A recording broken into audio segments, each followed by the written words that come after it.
Okay, bismillahirrahmanirrahim. Assalamualaikum warahmatullahi wabarakatuh. Untuk hari ini saya nak habiskan chapter 9.1 subtopik 9.1. Okay, so hari ini kita akan sambung pembelajaran kita pada pagi ini dengan bahagian yang kedua, bahagian yang ketiga untuk subtopik 9.1, iaitu interaction among biotic components, interaksi antara komponen biotik sesama mereka lah.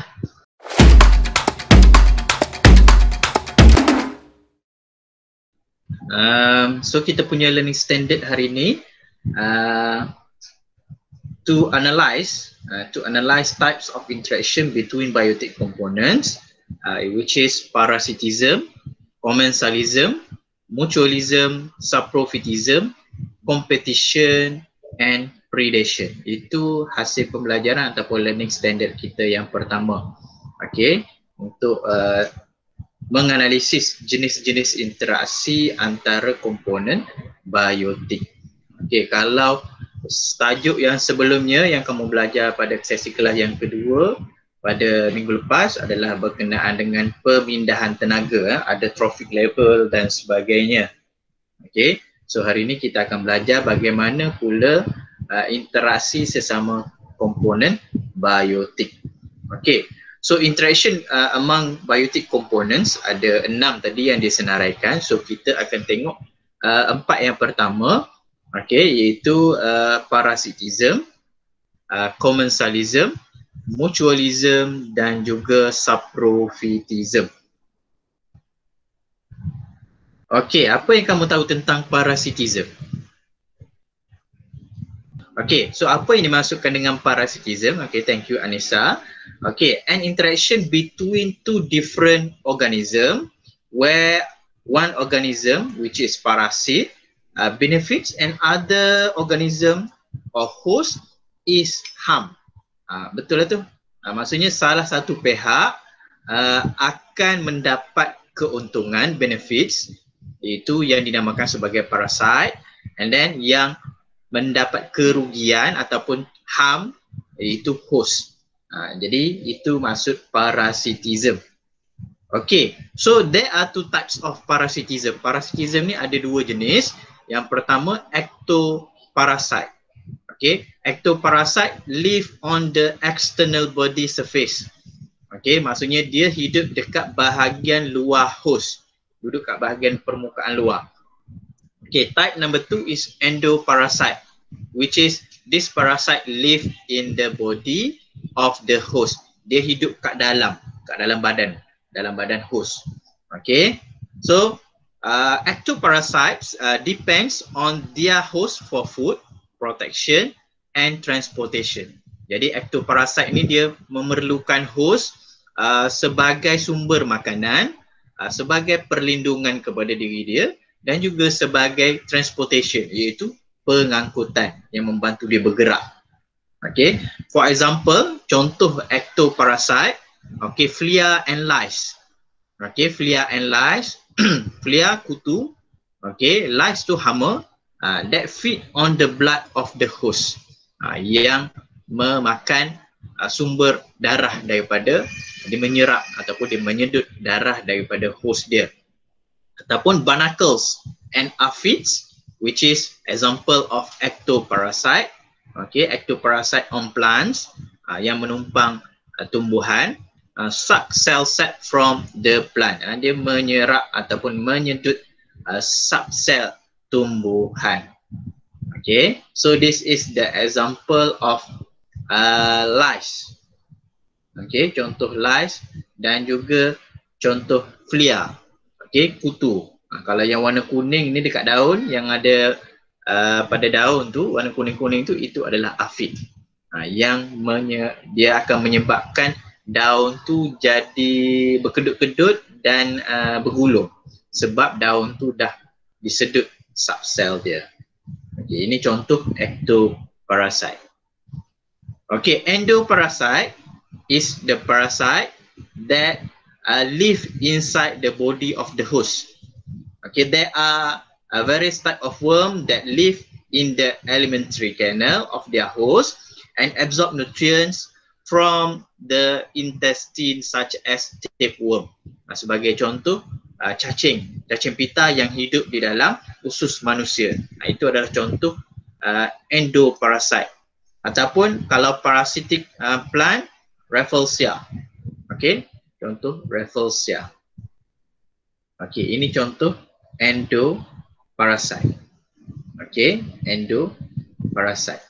Okey, kalau Rafflesia ni silap lah, Rafflesia tu adalah ectoparasite sebab dia duduk kat luar.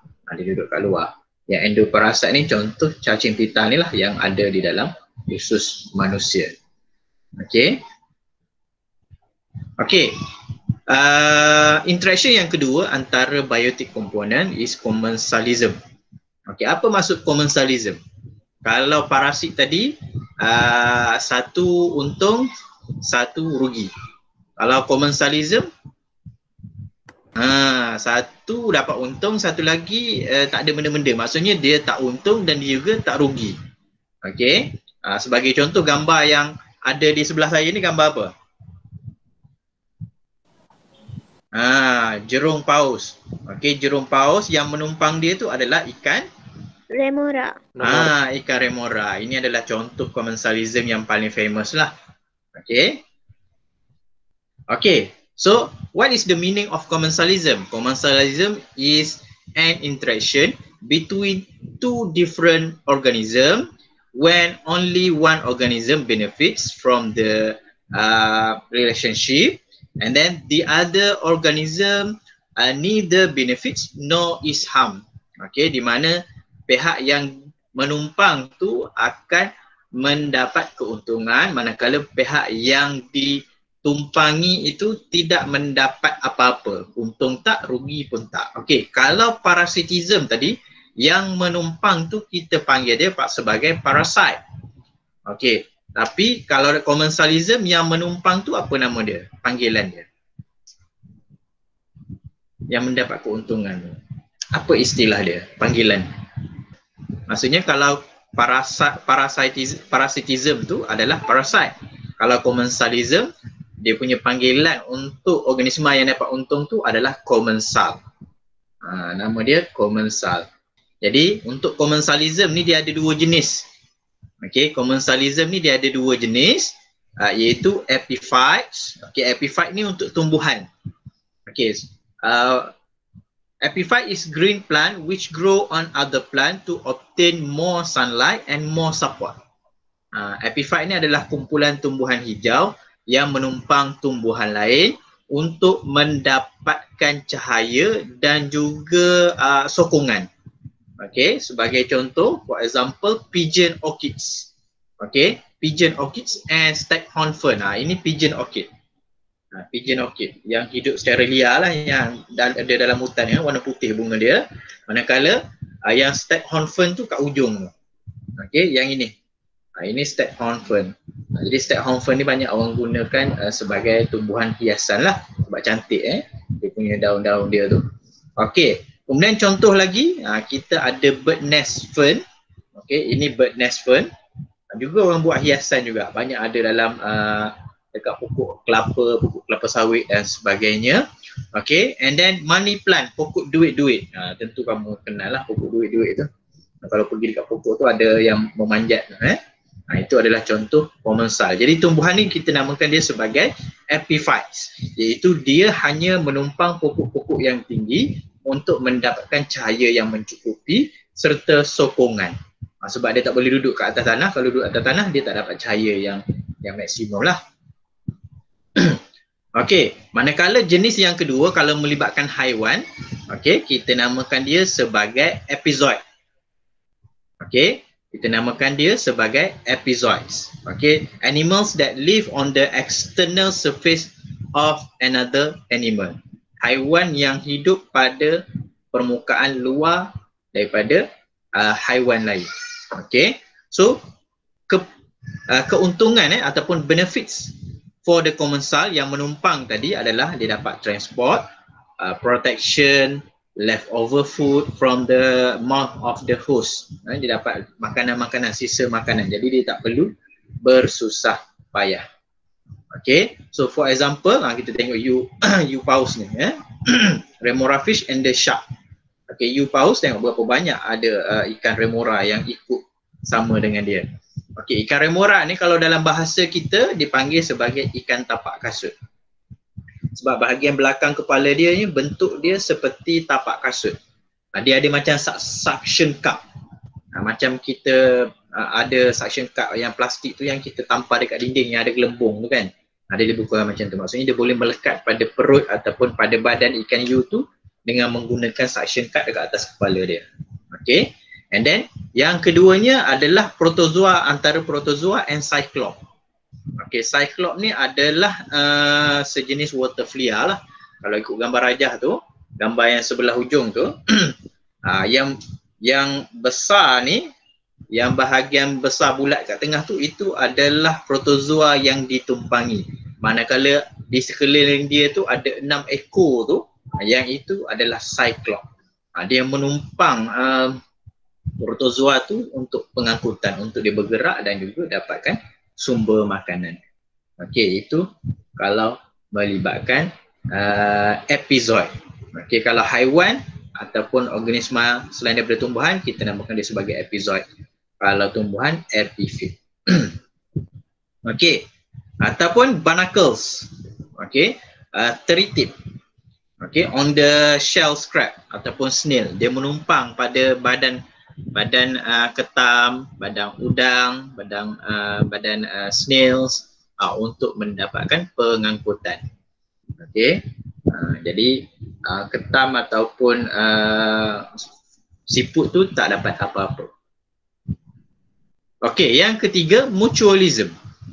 Okey, mutualism, contoh seperti gambar ni lah, burung gagak, burung gagak dengan capybara. Capybara ni adalah sejenis rodensia, sejenis rodents, sekumpulan dengan tikus, dengan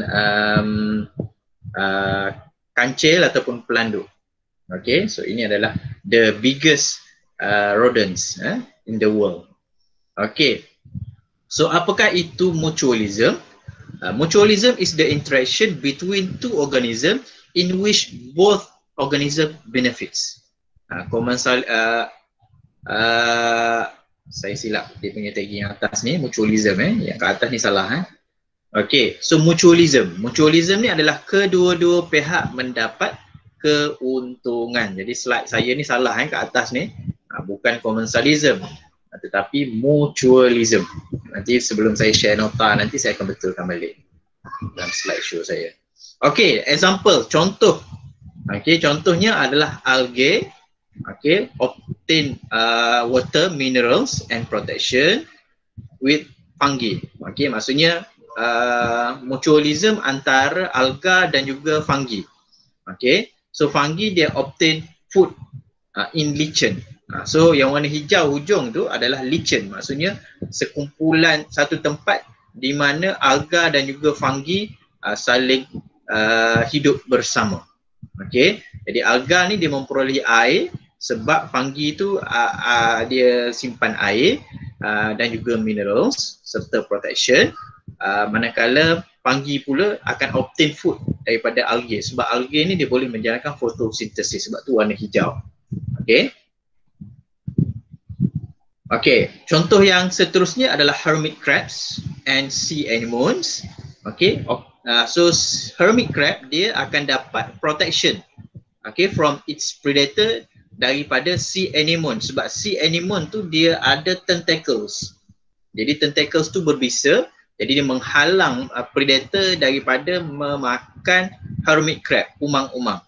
Okay, and then sea anemones pula akan dapat keuntungan dari segi dia dapat transport dan juga leftover food from hermit crab. Dia akan dapat bergerak bersama-sama dengan hermit crab dan juga dia akan dapat sisa-sisa makanan yang dimakan oleh hermit crab.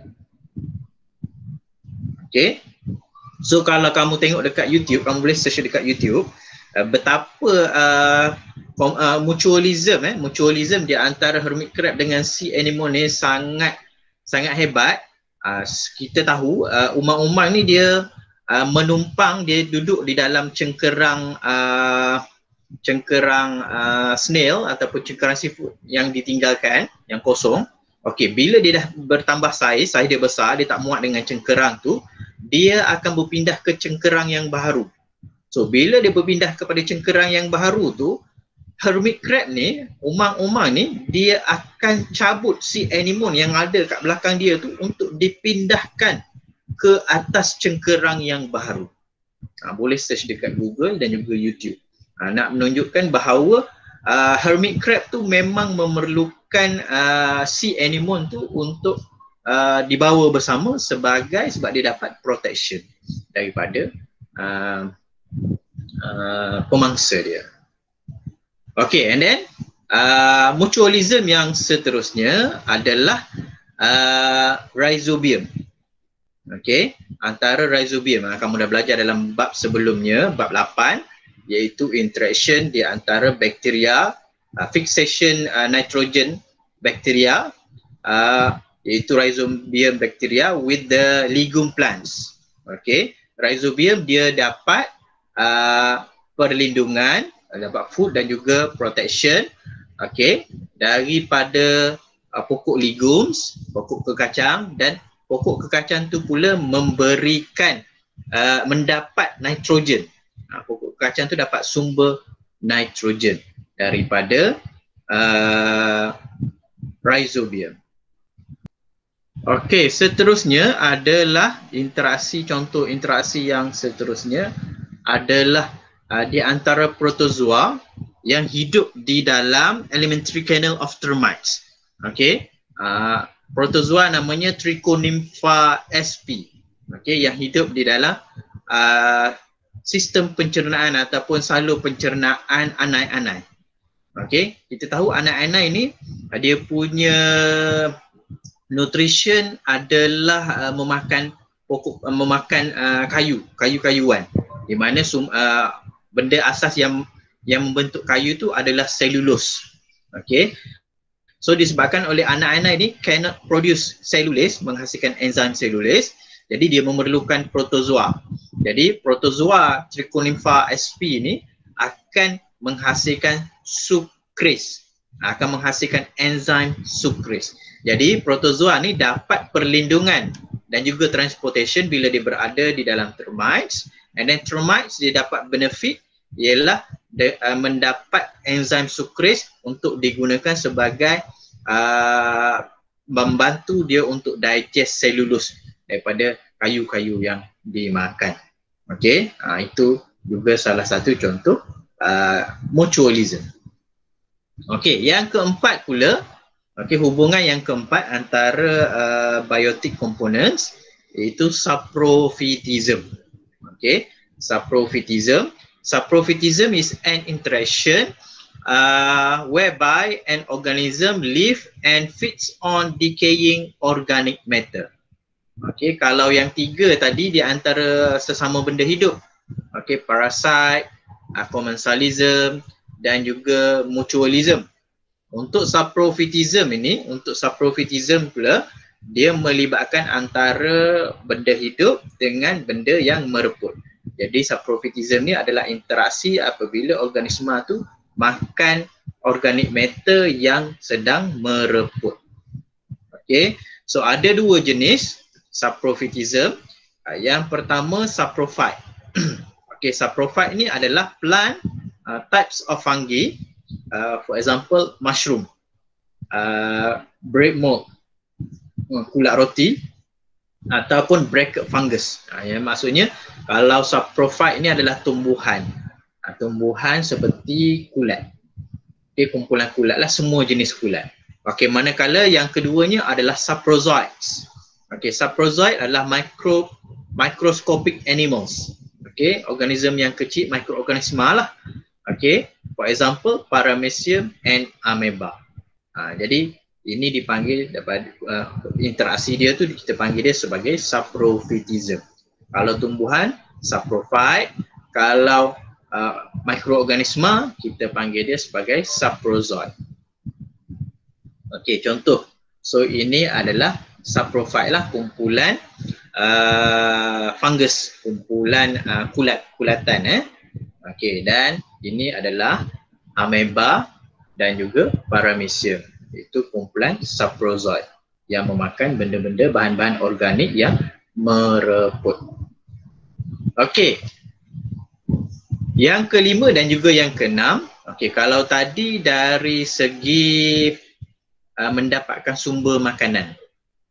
Okey, mendapatkan sumber makanan, interaksi di antara dua organisma, sama ada dia dapat untung, satu dapat untung ataupun satu dapat rugi, ataupun dua-dua untung, ataupun satu untung, satu tak dapat apa-apa. Okey, dua lagi interaksi adalah competition, okey, dan juga predation. Okey, so yang kelima kita tengok dulu competition. Okey, persaingan. Okey, persaingan ni ada dua jenis. Okey, apakah itu competition? The interaction between two organism or two population to obtain the common basic need of life that are limited. For example, space, water, minerals, sunlight, food and mates. Okay, dia bersaing untuk mendapatkan sumber yang sama yang terhad. Okay, sebagai contoh space, ruang, kawasan, haiwan berebut kawasan nak hidup. Okay, kemudian water, dia berebut air, dia berebut mineral. Kalau tumbuhan dia nak dapatkan sunlight. Okay, kemudian haiwan nak dapatkan food dan juga water. Okay, so ada dua jenis competition, iaitu intraspecific and interspecific competition. Okay, what is interspecific competition? Okay, inter means between individual from two or more different species. Okay, persaingan di antara dua ataupun lebih spesies yang berbeza. Maksudnya persaingan di antara spesies yang berbeza. Okay, sebagai contoh, dalam gambar yang saya tunjukkan ni adalah interspecific competition sebab melibatkan spesies yang berbeza. Contohnya, dubuk hyena, dia berebut kawasan dengan singa. Dia mungkin berebut kawasan, dia juga mungkin berebut sumber makanan sebab kedua-duanya adalah carnivore. Okay, so ini dipanggil sebagai interspecific competition. Okay, jadi interspecific competition ni bukan sahaja nak mendapatkan makanan, tetapi keperluan-keperluan lain seperti merebut kawasan, okay, dan sebagainya. So apabila sesuatu spesies itu lebih mendominasi competition tersebut, contohnya hyena dan juga lion ini, okay, so spesies itu akan lebih mudah survive. Maksudnya bilangan dia akan bertambah, okay, manakala yang satu lagi bilangannya akan berkurangan. Mungkin sebab satu mati sebab dia selalu berebut, yang kedua mungkin dia akan, spesies yang tak boleh nak adapt dengan competition tu akan berpindah ke kawasan lain untuk cari kawasan yang lebih sesuai untuk dia. Okay, so kalau dalam periksa biasanya dia akan tunjukkan graf lah, graf turun naik tu. Okay, nanti saya akan tunjukkan lah, mungkin ada dalam buku latihan dan sebagainya. Nanti biasanya dalam exam macam tu lah, dia akan berikan graf. Okay, so yang keduanya adalah intraspecific competition. Okay, the competition between individual from the same species. Okay, sebagai contoh dalam gambar ni, okay, di antara dua organisma yang sama. Yang ni mungkin dia berebut mate, dia berebut pasangan. Kambing urun ke, rusa ke dan sebagainya. Dia bergaduh sesama sendiri untuk berebut kawasan ataupun berebut pasangan hidup.